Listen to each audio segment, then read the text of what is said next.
البدع والأهواء، أهل البدع العقائدية وأهل البدع السياسية. نقول بيننا وبينكم السلف، بيننا وبينكم الكتب، كان فيقول البدع بيننا وبينكم.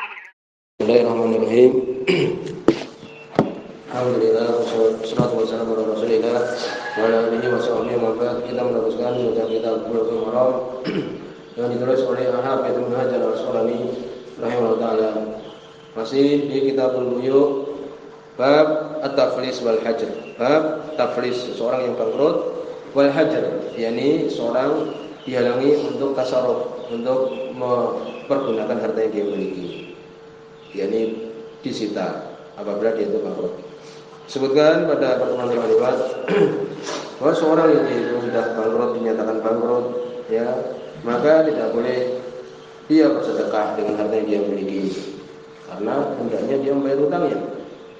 Demikian juga jual beli yang banyak, tetapi kalau jual beli yang sedikit seperti beli makan, ya, beras, maka ini masih boleh dia.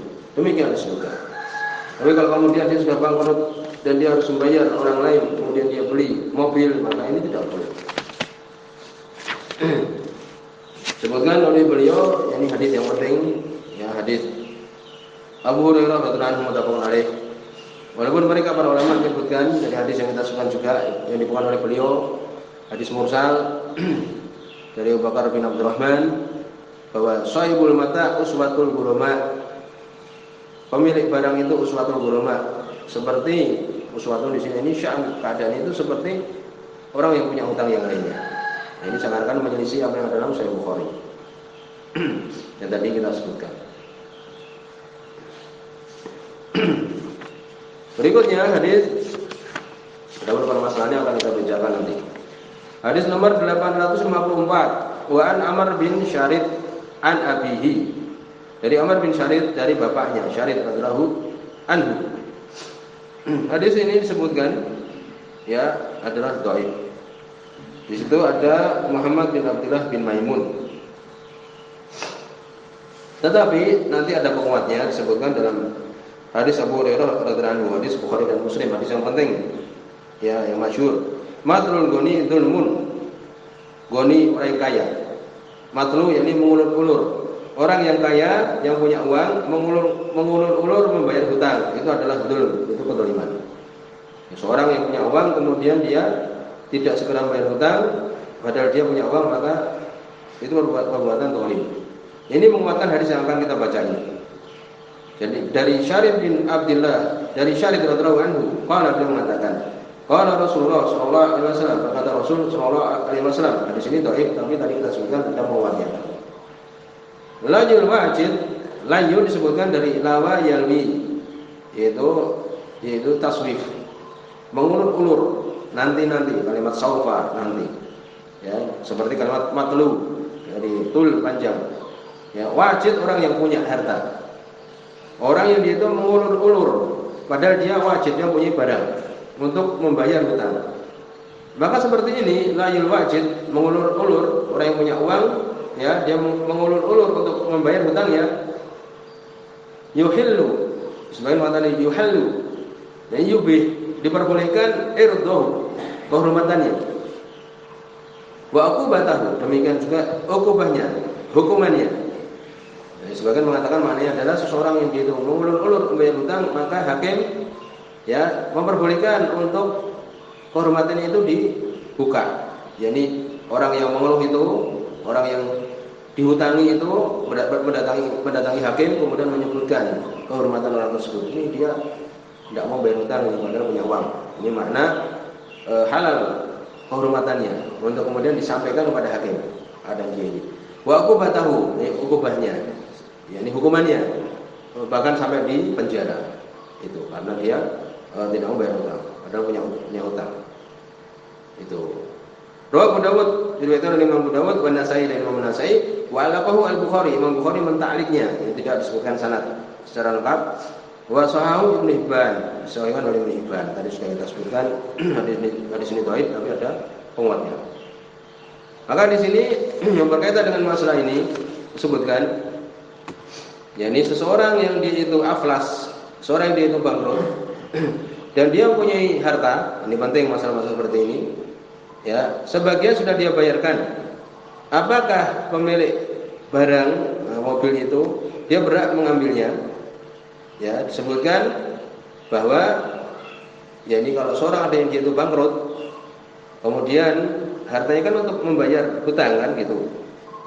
Maka apakah kemudian tersisa mobil itu, apakah dikembalikan kepada pemilik mobilnya itu semuanya? Ya, kalau kemudian orang yang berhutang itu sudah membayar sebagian, ya, maka disebutkan untuk kemudian apa?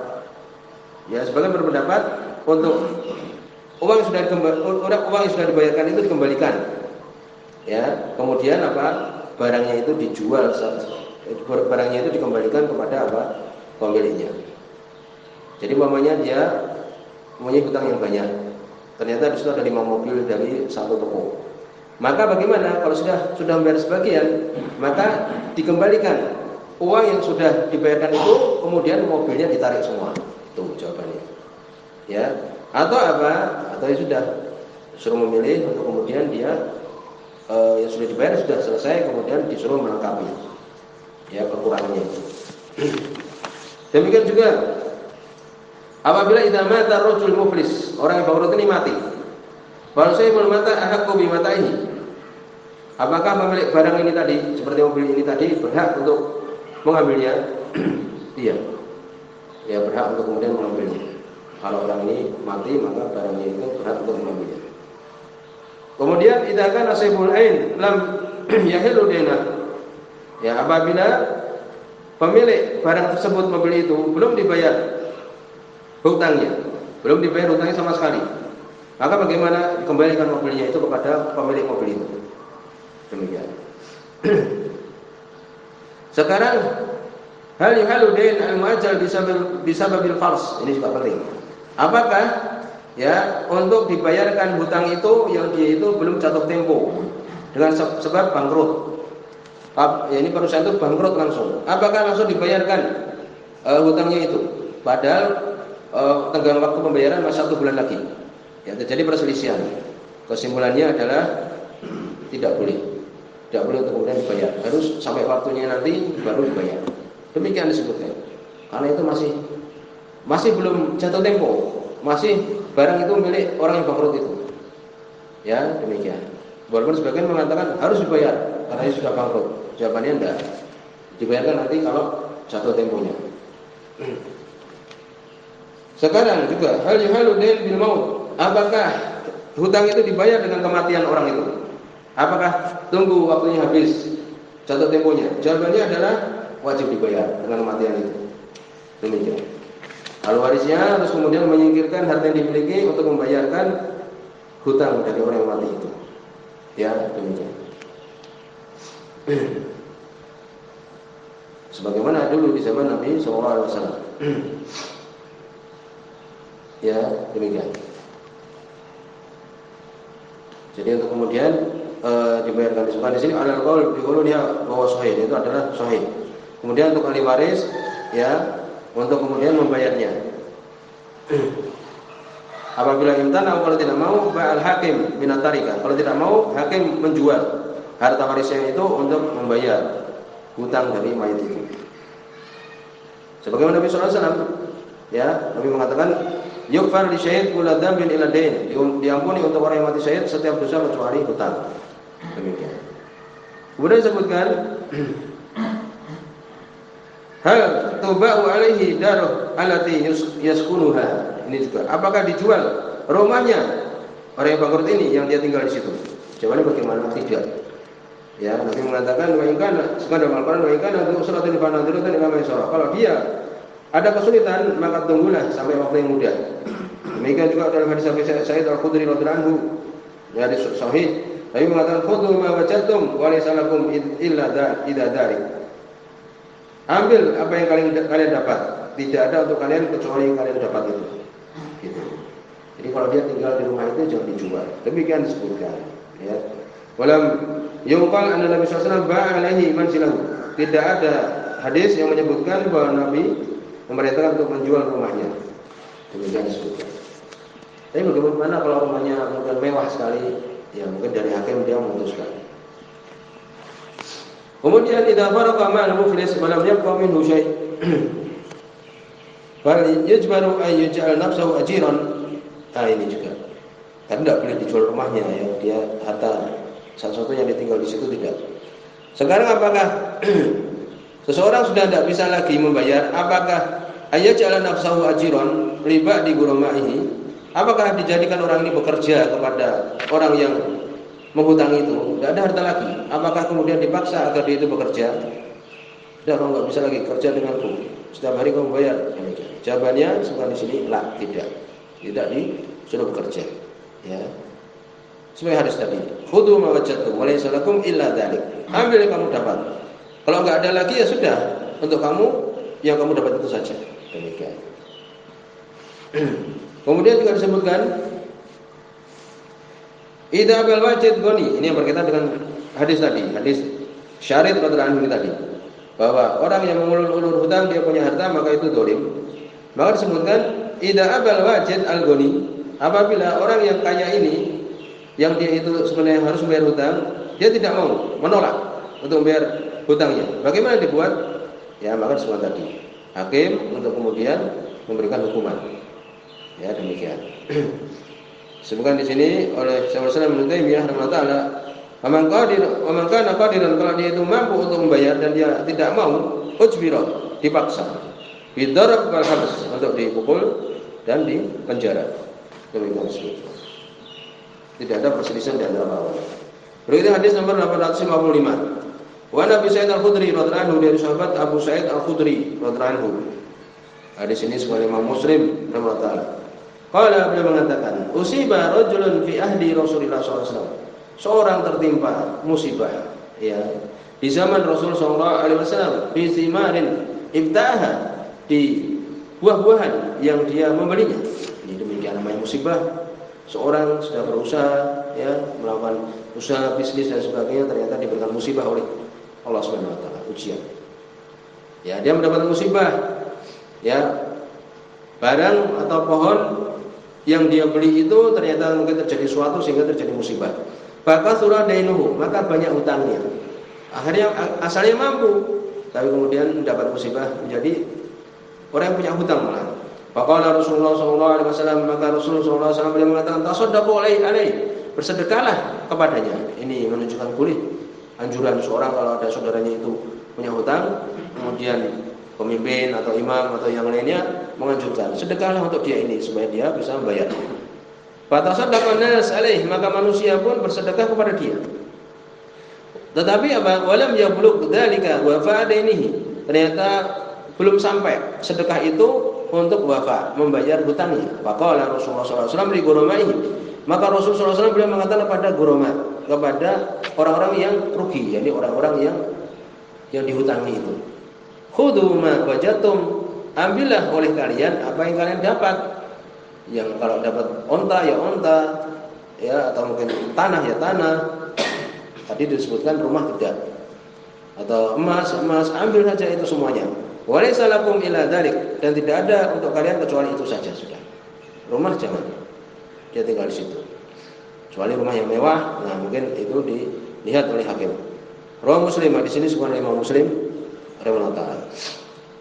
Maka di sini sebutkan man sabata isaruh, barang siapa yang memang benar-benar dia itu tidak punya uang. Sabit, benar-benar orang melihat memang dia enggak punya uang, indal hakim, di sisi hakim.